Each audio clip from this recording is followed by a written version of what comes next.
Hey everyone, welcome back to part 3 of The Crown Prince that sells medicine. Remember to subscribe and like so you don't miss the daily uploads.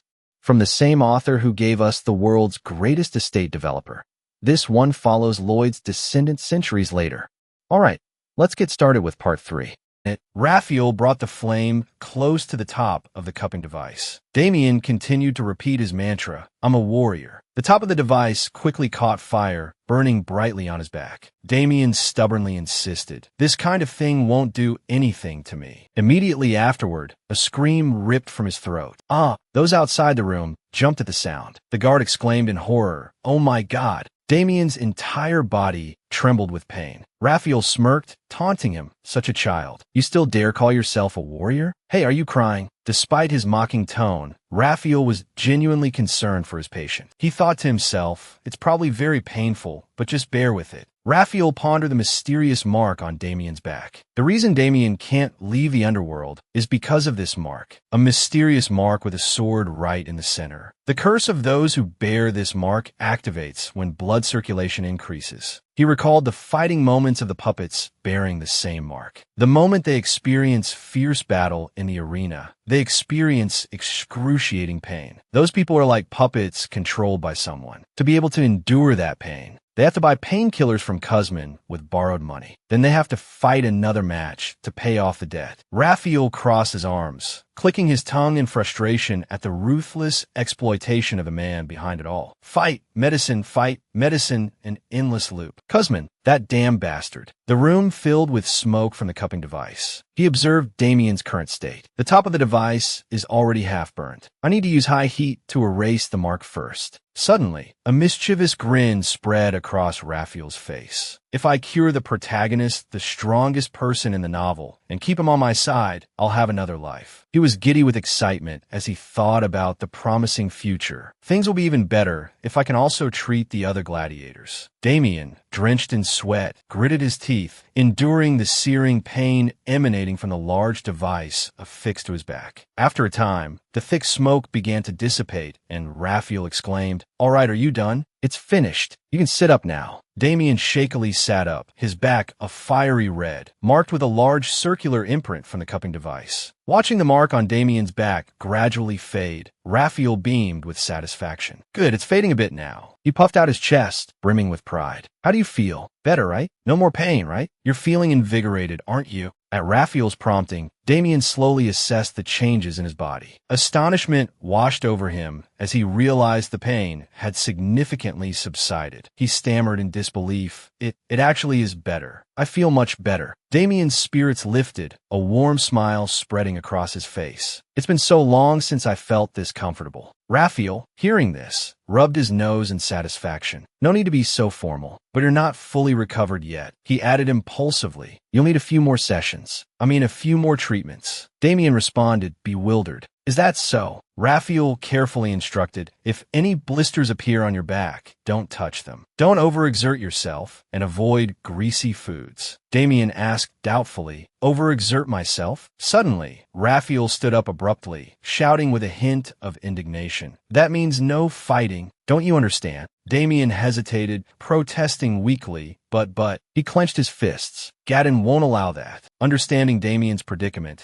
Lachiel reassured him, "Don't worry, I'll handle that." Damien stared at him in astonishment, then asked suspiciously, "Who are you?" His voice softening slightly, almost pleading, he continued, "Please, tell me your name." Lachiel struck a pose, hands on his hips, and declared with theatrical flourish, "Oh, haven't I told you? I am Crown Prince Lachiel." Silence descended upon the room after his grandiose pronouncement. Damien was clearly unconvinced, but didn't press the matter. "All right, I suppose you have your reasons." Lachiel, momentarily speechless, didn't know how to explain himself. "I'm serious." He coughed awkwardly, trying to move past the subject. "Anyway, from now on, just do exactly as I say." His voice took on a serious tone. "Tonight, no matter what happens in the arena, don't go anywhere. You stay here quietly." Damien, confused, asked innocently why. Lachiel suddenly turned fierce, pointing at him and raising his voice. "Don't question me." He turned to leave. "Just stay here. It's for your own safety." He paused, looking back at Damien with a thoughtful expression. Only then will you be able to see me again. Damien paused, considering something, and didn't immediately reply. He suddenly knelt before Raphael in a gesture of respect. I understand. Stepping out of the room, Raphael and Gadin walked down the familiar corridor, leaving the area. Gadin, trailing behind, addressed him. Your Highness? Raphael responded with a questioning him. Gadin couldn't help but ask, why did you seek him out and treat him? This place isn't safe, nor is it legitimate. He still seemed bewildered by what he'd witnessed. I truly don't understand what happened today. Raphael's pace didn't falter. He didn't offer a direct answer, only a cryptic utterance. You'll understand soon enough. For now, just do what you must, and that is to serve me. Gadin, perplexed, inquired, what should I do, Your Highness? Raphael, his expression serious, described someone. Find a man with black hair tied back in a ponytail. He's quite large and has a fierce look about him. Meanwhile, on the other side of the arena, the crowd roared, placing bets and cheering on the combatants without pause. Outside, in an ordinary tavern, patrons sipped expensive drinks, oblivious to the unfolding drama. Following Raphael's instructions, Gadin scanned the area, searching for the man with the ponytail and the fierce eyes. Ponytail, fierce eyes. Suddenly, he spotted someone who matched Raphael's description. He caught Raphael's eye from a short distance and gestured towards a man. I think I found him, Your Highness. Raphael followed Gadin's pointed finger. Let's see. The man was indeed large, his hair pulled back high, his face hardened by a life of brutality. Raphael thought to himself, he fits the description quite well. He confidently pulled up a chair opposite the man, preparing for a closer inspection. Let's see. He peered into the man's eyes. They were indeed fierce, predatory. A flicker of doubt crossed his mind. Kuzman, he ventured, addressing the man directly. The man didn't deny it, instead returning a hostile glare. Who's asking? Raphael got straight to the point. Then you must know Damien. His voice hardened. I have a proposition. I want to buy Damien. Kuzman didn't reply, merely considered the offer in silence. Raphael pressed on. How much would it take to settle his debts and his contract? Kuzman finally spoke, naming an exorbitant sum. 9 trillion Marin. Aside from Prince Ground, no one on this earth could afford that. Ha ha ha. Raphael responded calmly. Is that so? How coincidental. Because I am Prince Ground. Kuzman, clearly disbelieving, sneered. If you're Prince Ground, then I am too. I'm Prince Ground, the potion peddler. Raphael, taken aback, echoed. What? Prince Ground, the potion peddler? Kuzman, losing patience, snapped. If you're not buying, then get lost. Raphael, maintaining his composure, stood up and calmly walked away from the table. Kuzman watched him go, suspicion clouding his eyes. He scrutinized Raphael's retreating figure. I've never seen that guy before. He snapped his fingers, summoning a server. The server hurried over, bowing obsequiously. Yes, sir, Kuzman growled. That brat who was just here. He gestured towards Raphael's disappearing back. Find out who he is. Find out if he worked for the arena or if someone sent him. The server listened intently, memorizing Kuzman's every word. Torture him if you have to. A cruel glint entered Kuzman's eyes. And in the end, just tear him apart and throw him in the river like always. An hour later, the tavern door burst open. Kuzman, enjoying his beer, bellowed in annoyance. What the hell is it? A man stumbled towards him, his gait unsteady and faltering. He then collapsed at Kuzman's feet, covered in blood, a truly pitiful sight. Kuzman cried out in alarm. David! He stared in astonishment at the struggling man. What happened to you? Before David could answer, the large doors swung open once more. Raphael strode in, his presence commanding, confronting Kuzman with several imposing soldiers at his back. He ripped off his orange wig, discarding the disguise. Raphael then produced a royal insignia from his pocket. The soldiers beside him bellowed, Secret Royal Inspector arriving.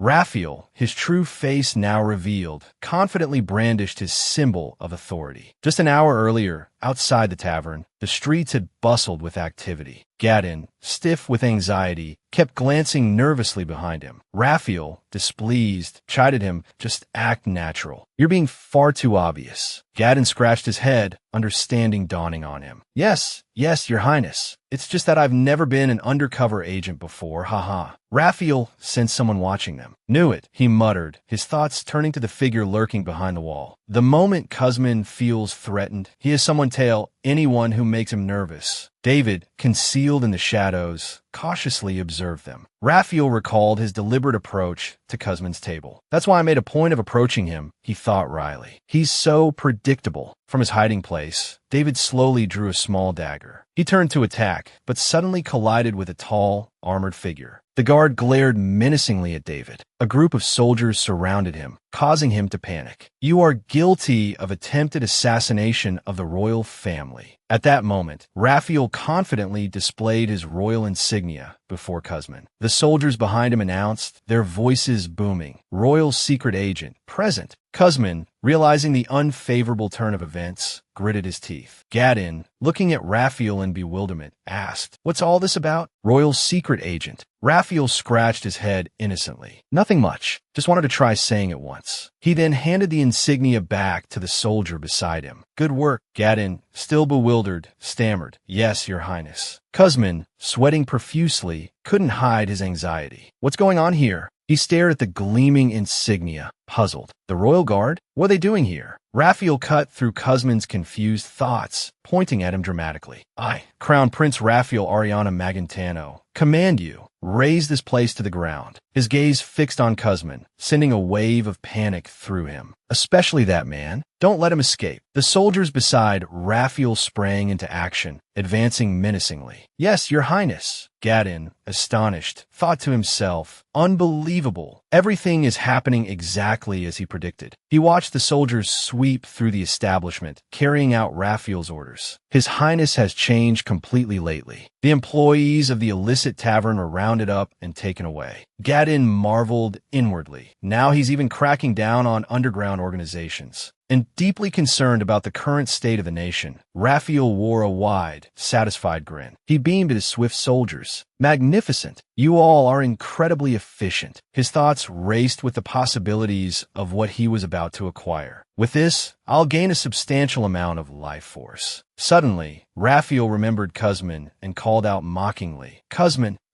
where's our drug dealer?" Cusman, tense and hidden in a dark corner nearby, flinched. Raphael, still radiating confidence, continued his taunt. Where could he have possibly gone? Cusman's fear intensified. "If I'm caught," he thought frantically, "I'm finished." Driven by panic, he bolted from the tavern. Even as he ran, resentment gnawed at him. How can he actually be the Crown Prince? And why would the Crown Prince buy Damien? What's his game? He pushed the questions aside. He banished the thoughts and sprinted toward a nearby door. He had to escape, at least for now. He flung the door open, intending to hide in the small room until the situation cooled down. The moment Cusman stepped inside, a ring of swords pointed directly at him. Sweat beaded on his forehead. He stared in disbelief at the soldiers who had appeared as if from thin air. How are they here?" Raphael smirked, his voice laced with triumph. "See? I told you he'd come here." He extended a hand towards Gadin. "Now, hand over my 500. You owe me." Gadin, looking disgruntled, reluctantly handed over the money. Cusman, trapped and exposed, felt a knot tighten in his stomach. What the hell is going on? Raphael, flanked by his soldiers, approached slowly. "Confused, are we? Can't quite wrap your head around it, can you?" He stretched casually, then continued, his tone turning serious. "You see, Cusman, I believe in paying for one's medicine." Cusman, bewildered, stammered, "Huh?" Raphael's voice hardened, his gaze piercing. "Paying for medicine? I despise those who don't pay for their medicine, and those who don't must be punished." Raphael's words only deepened Cusman's confusion. "What are you talking about?" Ignoring Cusman's bewilderment, Raphael pressed on. "I'm talking about the pain medication for Damien. I asked you how much he owed, how much needed to be paid. Don't you remember?" Understanding finally dawned on Cusman, and he fell silent. Raphael continued, his voice dripping with sarcasm. "I offered you a perfectly reasonable deal, and you chose to throw it away." Cusman trembled with rage.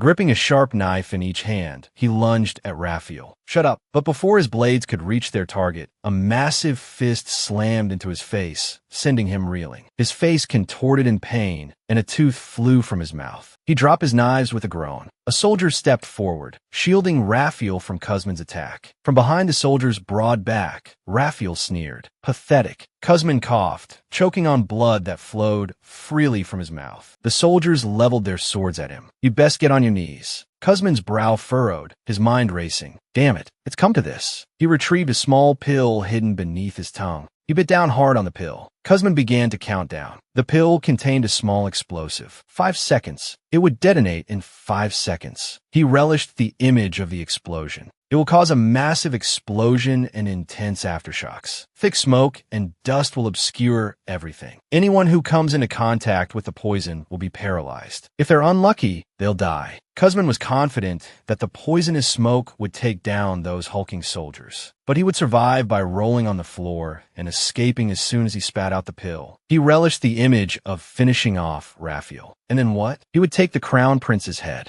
Back in the present, he smiled, confident in his plan. It was perfect. He began to count down. 5, 4, 3. It was time. He puffed out his cheeks, preparing to spit out the pill. 2. But just as he reached 2, a hand clamped over his mouth. Lachiel, somehow already close beside him, held his mouth shut. What's this? What are you trying to spit out, Kuzmin? Kuzmin, incredulous, cursed inwardly. That damn brat. Did he know about his secret weapon? Lachiel grinned wickedly and finished the countdown for him. 1. The pill detonated inside Kuzmin's mouth. Damn it, paralyzed. He quickly collapsed under the effects of the drug. Kuzmin trembled, struggling to stay conscious. I have to stay awake. In 3 minutes, I'll lose consciousness. I'll survive with this antidote. Kuzmin's hand fumbled inside his coat pocket, but another hand was faster, reaching deep inside his coat. The other person pulled out a vial containing a strange blue liquid. Lachiel examined the vial and spoke. Curious how I knew, aren't you, Kuzmin? Kuzmin, his prize snatched away, was speechless. Lachiel, seeing his expression, chuckled mockingly. He quickly uncapped the vial, his voice dripping with sarcasm. Guess. Kuzmin, sweating profusely, reached out to stop him, but it was too late. Lachiel swallowed the entire vial with a brazen attitude right in front of him. Kuzmin could only curse inwardly. You bastard. He watched as Lachiel drained the vial in one gulp. Kuzmin could only stare, his hands trembling. Seeing his reaction, Lachiel, feeling even more amused, exclaimed, bitter. Kuzmin's face darkened further as he struggled to reach out, thinking, my antidote. Give it back, you bastard. Lachiel smirked and tossed the empty vial away. Nope. The vial shattered against the ground. At that moment, he revealed the truth. I'm the one who poisoned you. His expression was more cheerful than ever as he looked at Kuzmin, thinking to himself, I have to complete this mission to get the healing skill. As he thought this, a system notification appeared. Dose 1, 0.01/10L. Kuzmin, now dizzy and foaming at the mouth, groaned inwardly. Pain! I can't take it anymore.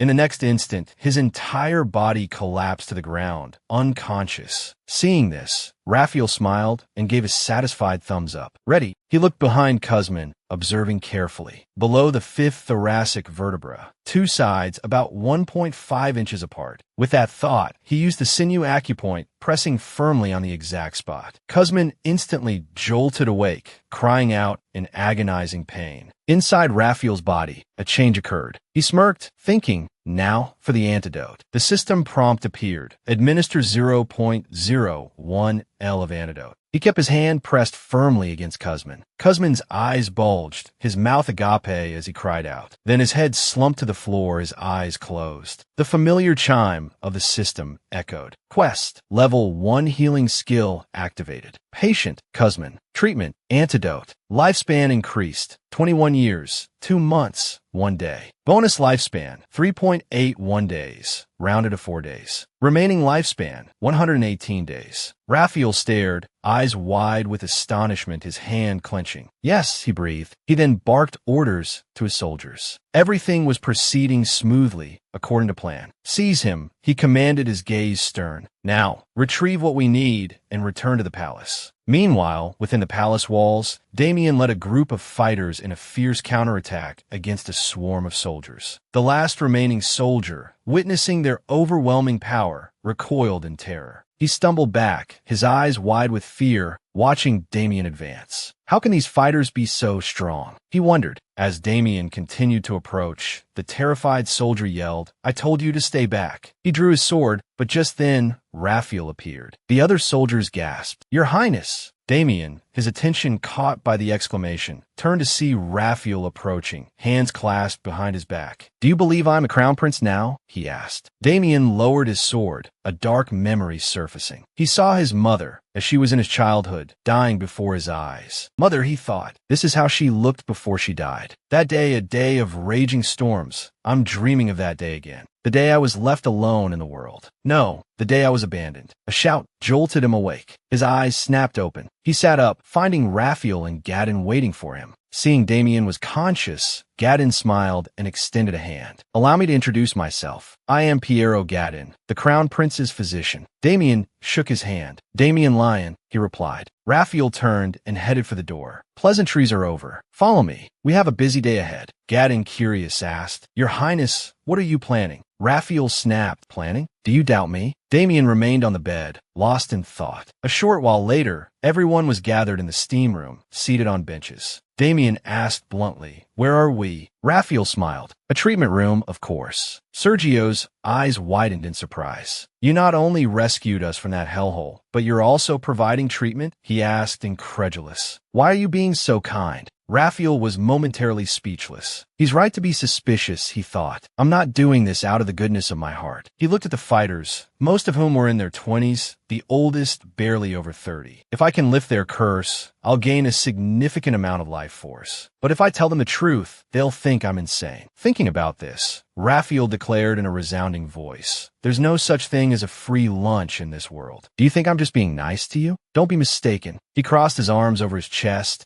and added, "I'm incredibly frail. To be precise, I suffer from all sorts of ailments." Hearing this, a man sitting below suddenly raised his hand and spoke loudly. "Everyone in the kingdom knows that, Your Highness." Seeing his enthusiasm, Raphael couldn't help but feel irritated, thinking to himself, "I'll reserve the most painful treatment for you." He then said aloud, "But currently, the royal physicians can't cure me." Raphael continued, "Despite trying numerous treatments, my condition only worsens. Therefore, I've decided to find my own cure." At this point, he turned towards Damien and asked, "Damien, you probably know why I brought you here, don't you?" Damien replied frankly, "You probably brought us here to test a new treatment, Your Highness." Raphael's response to this sent a shiver of fear through the entire group sitting below. "Precisely," he said. He then asked Damien, "How do you think you were cured?" Damien replied, "After the first treatment, my nerve pain almost completely vanished." Hearing this, everyone exchanged bewildered glances, thinking to themselves, even Damien confirms its effectiveness. Raphael continued, asking once more, "Did anyone experience any discomfort during the treatment?" Everyone sat in silence, offering no response. Seeing this, he smiled to himself, thinking, "Excellent, I've succeeded. No need to worry anymore. Full steam ahead." With that, he shouted, "Let's begin the treatment immediately. All of you, take off your shirts and lie down on the beds." Immediately following his command, miserable screams echoed throughout the room. 6 days quickly passed. Inside the room, some had regained consciousness, while others remained unconscious, lying flat on their beds. Raphael observed their current state, thinking to himself, "This is horrifying." They're vomiting and drenched in cold sweat. He anxiously bit his fingernails and muttered, "Damn it, these are withdrawal symptoms from the painkillers. It'll be difficult to continue with the cupping therapy like this." But just as he thought this, he suddenly stopped, his gaze falling upon Damien, who was sitting nearby. Raphael approached him and called out, "Damien." Hearing his name, Damien turned and replied, "Yes, Your Highness." Raphael asked, "Aren't you feeling dizzy?" Damien replied, "I am, Your Highness." Raphael probed further, "Any nausea?" Damien answered frankly, "I'm trying to hold it back." The more he heard, the more astonished Raphael became. His eyes widened, and his jaw dropped slightly as he thought to himself, "This must be why he's the main character." Looking at the state he had left everyone in, Raphael decided, "No matter what, I'll have to use a different treatment for now." He then addressed them, "Today's treatment session ends here. Go rest and drink plenty of water." With that, everyone began to leave. Raphael looked towards Sio, who was sitting trembling on a bed, and said, "Sio, you stay." He approached and asked, "Are you suffering from withdrawal symptoms?" Sio replied, No,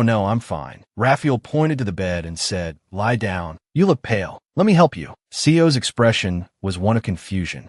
Raphael pulled out a sharp needle and continued, "With this His expression turned serious as he thought to himself, "Actually, I don't know if acupressure will work, but he's been using painkillers the longest out of all the gladiators. So his withdrawal symptoms are also the most severe. Therefore, he's the most suitable test subject. Begin with the pressure point near the abdomen. First, the running point. Next, after the needle is inserted, a strange energy flows from Sergio's entire body. His body gradually begins to move again. While Raphael was still examining him, Sergio suddenly sprang up, reaching towards him. He seemed to have gone completely mad, utterly out of control. He pinned Raphael to the ground, roaring. His large hands tightened around Raphael's neck, choking him. Raphael's face turned purple as he gasped for air, clinging to a sliver of hope. "Help! Help!" he choked out. There wasn't a soul around. Only Raphael and Sergio were inside. He struggled to push Sergio's hand away, but Sergio's body and strength were overwhelming. All his efforts were futile, but just at that critical moment, a loud crash echoed. Sergio's body slumped to the side, his eyes rolled back in his head. Raphael finally sat up, gasping for breath. His rescuer was none other than Damien. He extended a hand, asking, "Your Highness, are you all right?" Raphael grasped Damien's hand, replying, "I'm fine." As he stood, he glanced back at Sergio, thinking withdrawal symptoms, seizures, triggered by even a small stimulus. Sergio remained unconscious. Raphael observed him, making his assessment. His nervous system must be incredibly sensitive. Even the small prick of a needle must feel like being stabbed by a sword. A new approach began to form in his mind. "I need a much smaller needle." That evening, inside Raphael's study, he stood holding a letter. It read, "Your Highness, I am the blacksmith. As per your order, it is possible to forge a needle as thin as thread. However, I'm not confident I can produce many such needles with consistent thickness, and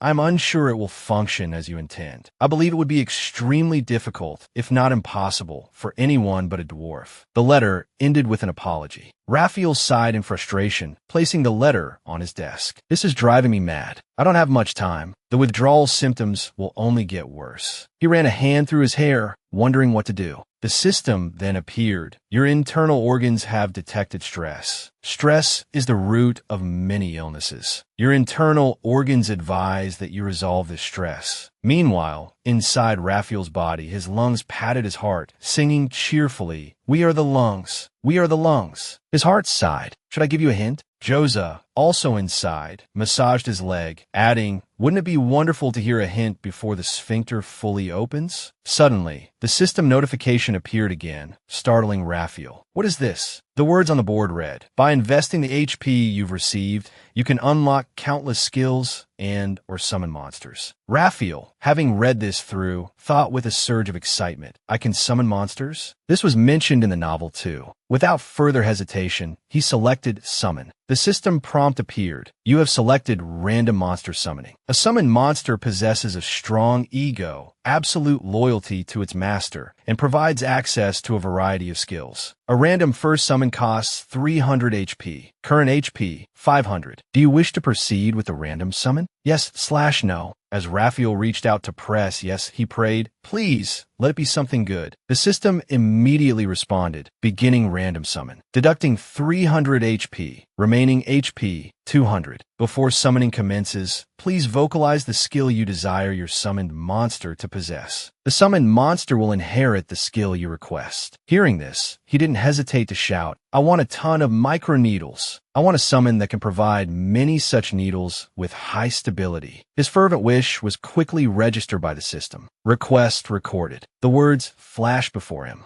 At this moment, 3 mysterious gift boxes appeared. Above the red gift box, it read, "Candidate 1, Joyfully Oinking Summon." Above the green gift box, it read, "Candidate 2, Iron Pooping Pup." Finally, above the blue gift box, it read, "Candidate 3, Cactus that likes to defecate other cacti." After reading these names, Raphael felt his eyes cross. What the hell kind of names are these? He wondered. The system provided further explanation. The 3 candidates can fulfill 100%, 50%, and 0% of your request, respectively. Once selected, you cannot exchange, return, or undo the summon. Please consider your choice carefully. Understanding the implications, Raphael muttered, "So, there's one jackpot, one SOSO, and one completely useless." He looked up again and mumbled, joyfully oinking summon, iron-pooping pup, and cactus that likes to defecate. The blue gift box nearby suddenly began to shake violently. Raphael remained deep in thought. Which one should I choose? The box continued to rattle, while Raphael stood there, eyes squeezed shut. Suddenly, the box went still, ceasing all movement. Unable to bear the suspense any longer, he clutched his chest and yelled in frustration. My heart's about to explode from the stress. Fine, I'll just pick the cactus that likes to defecate. Seeing its violent shaking earlier, he felt compelled to choose it. The system displayed, you have selected candidate 3, cactus that likes to defecate. The moment the selection was made, brilliant yellow sparks erupted from the blue gift box. Raphael stood there, praying with tears in his eyes. Please, let it be something good. I don't have much HP left. Just as he finished speaking, a cute little hedgehog tumbled out of the gift box and landed in his palm. Surprised, he exclaimed, "Ah, it's prickly." Looking at the tiny creature in his hand, he stammered, It's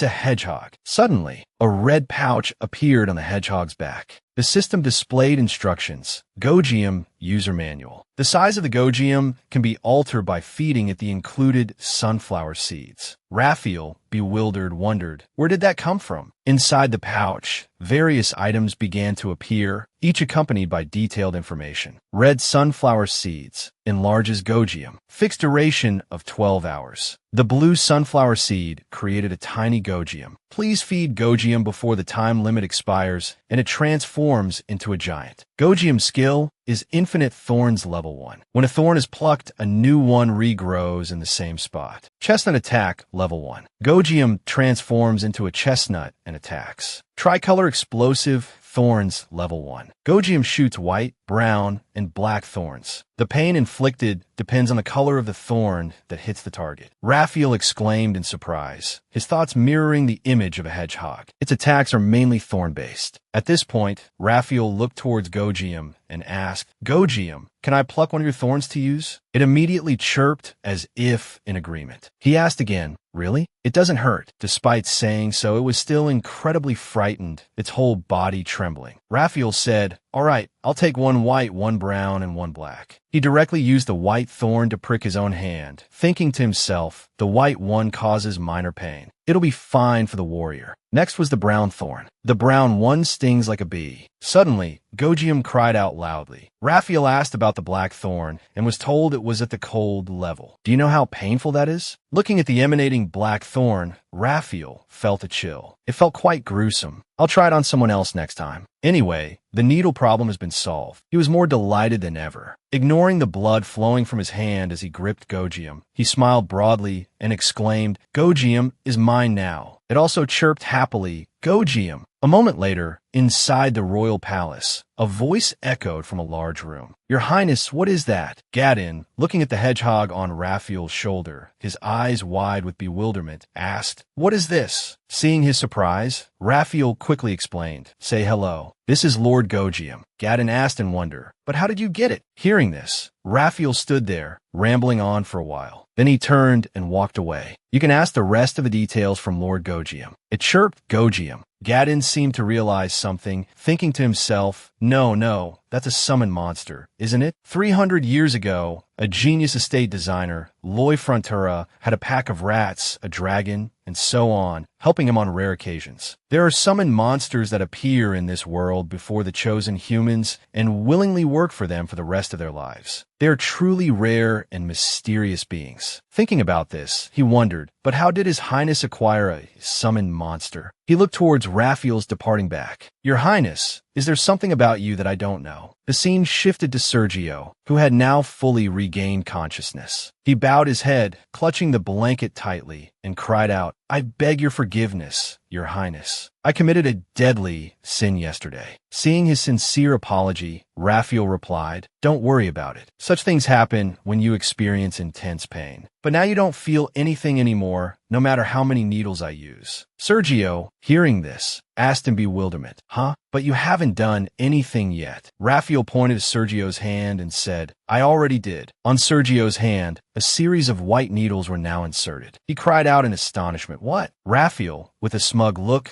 continued to swiftly use the needles on the others. He dashed tirelessly from bed to bed. Perfect. Everything's going smoothly as long as I keep up this pace. He felt a flicker of movement. Just my afterimage. After a moment, a familiar chime rang out. There it is, he exclaimed. On the system panel, a message displayed. Level 1 hospital fee skill activated. Patients, Damien and 13 others. Treatment, curse mark. Total lifespan received, 80 days. Estimated lifespan, 171 days. Hospital fee skill level increased due to a large influx of lifespan. Skill name, level 2 hospital fee. Conversion rate increased from 2000:1 to 1950:1. He grinned. My skill leveled up too. Lachiel, unable to contain his excitement, bounced around the room, his exuberance baffling Damien. Suddenly, his hands clenched, his expression turning thoughtful. His eyes narrowed, speculating internally. He's the Crown Prince. What have we done to make him so happy? Why is he so overjoyed about our recovery? Meanwhile, Lachiel, still basking in his elation, stared at the system panel, thinking, now I'm done with the gladiators. His gaze drifted towards the recovered man, now moving about normally. But, he mused, a sly grin spreading across his face, a new scheme taking root in his mind. Elsewhere in the palace, someone delicately lifted a steaming cup of tea. A soldier rushed in. Your Majesty, I have the Crown Prince's regular report. 2 days ago, all 14 gladiators were assigned as the Crown Prince's bodyguards. The Emperor, clearly surprised, looked up. Bodyguards? The subordinate confirmed. Yes, Your Majesty. They are now called the Royal Special Guard and are ordered to remain by his side at all times. And what did Lachiel offer them? The Emperor inquired. A contract including salary and numerous benefits, the subordinate replied. The Emperor's face darkened. Lachiel, once frail and bedridden, now commands his own personal guard of gladiators. A chuckle escaped the Emperor's lips, a sound of amusement and satisfaction. He's making some interesting moves, the subordinate continued, and he gathered all the servants and guards in his residence and began stabbing them with needles quite ruthlessly. The Emperor's mirth vanished, replaced by astonishment. His eyes widened in disbelief. Meanwhile, Lachiel continued diligently applying Gogium's white thorns to the palace staff. As a needle pierced someone's skin, they yelped. Lachiel looked at them with feigned surprise. Does it hurt? No, it doesn't hurt, they lied. Lachiel responded nonchalantly. Then why did you make such a sound? It's just a needle. He then declared enthusiastically. All right, next patient. Rewinding to a few days earlier, on a bright, sunny day, Lachiel stood in the courtyard, waiting. After a moment, someone approached, clearing their throat. Lachiel turned, a smile on his face. Hey, how's the cupping therapy feeling after a few days? It was Damien, still a bit sore. He replied seriously. It's a shame you won't need any more cupping therapy, Lachiel said. Damien, increasingly confused, stammered, I beg your pardon? Seeing Damien's reaction, Lachiel explained, your cupping therapy is complete. You're cured. Damien, incredulous, asked, really? Lachiel affirmed, yes. I've confirmed its effectiveness and completed several experiments. A thought seemed to strike Damien, freezing him in place. He immediately bowed deeply before Lachiel, beginning to say, thank you for everything. But before he could finish, Lachiel stopped him with a raised hand and a shout, hold on. His expression turned serious. Before that, hear me out. He continued frankly, I want your swordsmanship. I don't want to see you go. I don't want your talent to be wasted. Extending a hand towards Damien, Lachiel proposed, become my bodyguard. Of course, I'm not asking for sycophantic displays of gratitude, friendship, or loyalty. I guarantee generous compensation. You'll also receive a pension and vacation time. Observing Damien, Lachiel thought to himself, he'll likely reach the level of a high-ranking master swordsman soon, and he'll experience the master swordsman syndrome. He probably knows it, being acutely aware of his own abilities. The Master Swordsman Syndrome is a state where one's senses become incredibly sharp, to the point of uncontrollability. It leads to severe insomnia, worse than when receiving the mark. I could ask him to stay under the guise of treatment, but he'll likely choose to leave. Based on this foresight, Lachiel decided that the most practical solution in the current situation was a simple exchange. Confidently folding his arms, he declared, we'll draw up an employment contract. You'll even get paternity leave. Seeing Damien remain unresponsive, Lachiel added with a strained smile, of course, that's a given. All right, I'll add the freedom to quit whenever you like, and a villa too. Raphael continued to list benefits, unaware of the numerous eyes watching him from the nearby bushes. All right. You probably have the contract negotiation skill, don't you? He pointed dramatically. How about a 4-day work week? Hard to refuse, isn't it? Suddenly, at his words, a multitude of other gladiators burst from the bushes, clamoring, "Hire us too." Raphael, utterly taken aback, exclaimed, "Wow, what? What did you all get here?" Ignoring his question, they responded in unison. "You're healing us to hire us, right? We want on the benefits. We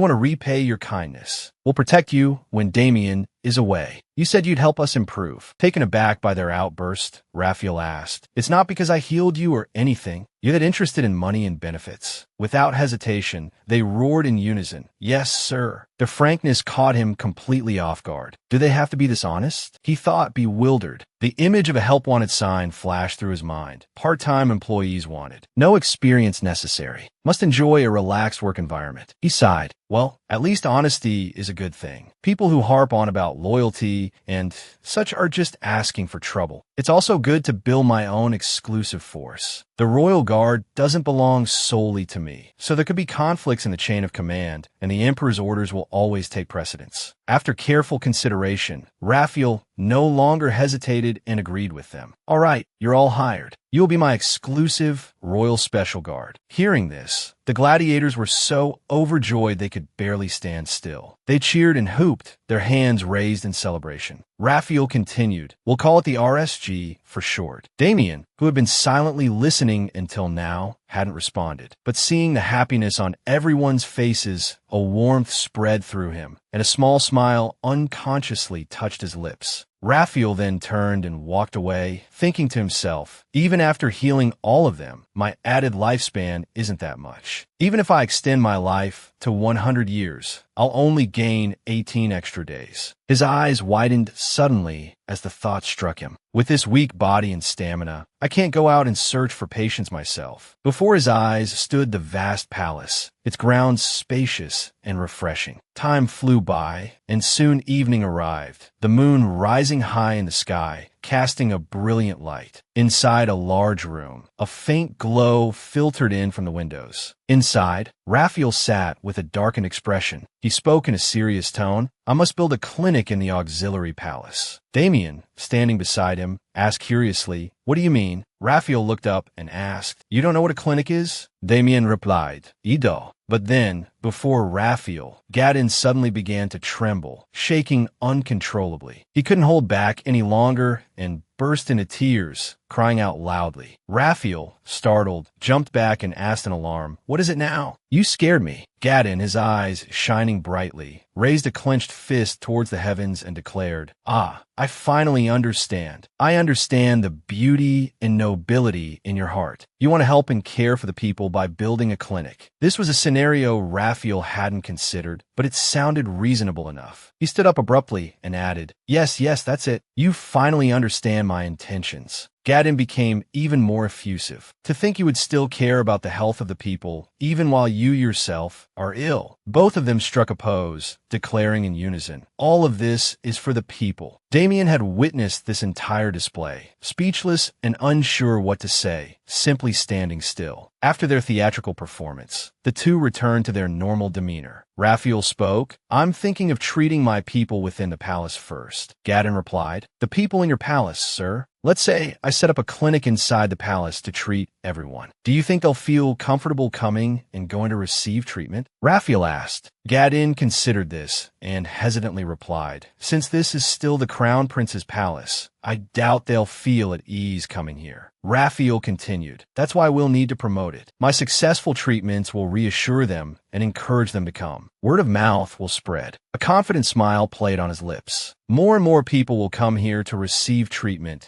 at this traditional medicine clinic, with a healer as compassionate as a mother. Sometime after opening the clinic, still in the same room, Raphael mused, "With it, I've treated 500 patients." But that thought, a sudden surge of frustration seized Raphael. He stamped his foot and shouted, "Why is everyone here so healthy?" He paced back and forth, restless and agitated. "Even after treating 500 people, I've only gained 2 extra days of life. This isn't good. I need someone truly, desperately ill, Just as despair threatened to consume him, a thought sparked. His eyes widened. Wait a minute. A moment later, Gadin placed a stack of papers on Raphael's desk. Information on the 500 patients, Your Highness, he said, wiping sweat from his brow. As you instructed, we gathered their family details, gender, age, and medical history. Raphael looked at the documents, a sly grin spreading across his face. If the staff here are all healthy, he thought, then I just need to look at their relatives. I'm a genius. Without hesitation, he began sifting through the information. There had to be at least one seriously ill person among their families. Page after page turned, Raphael's expression remaining focused, diligently scrutinizing each detail without a word of complaint. Yet, his efforts yielded nothing. Dejected, he slumped, a sigh escaping his lips. What? Why can't I find anyone? His frustration grew with each passing moment. Why are all their relatives, nieces, nephews, and distant cousins so healthy? Only 10 files left. Suddenly, Damien spoke. Your Highness, I'm disappointed. Raphael paused, looking up. Disappointed? He asked. Damien continued. Forgive me, but I must ask. Do you only see patients as tools? Raphael stammered, taken aback. What? Damien pressed on. You said you needed test subjects, so we gathered as many people as possible. But now, it's as if you're hoping for someone on the brink of death. The word struck Raphael like a dagger, leaving him speechless. Unable to bear it any longer, Gadin rushed to Raphael's defense. How dare you speak so brazenly? His Highness surely has a plan. Is that so? Damien retorted. Raphael, his body trembling, forced himself to speak. Gadin, thank you for speaking up for me. But what Damien said isn't entirely wrong. Seeing Raphael's admission, Gadin floundered, unsure what to do.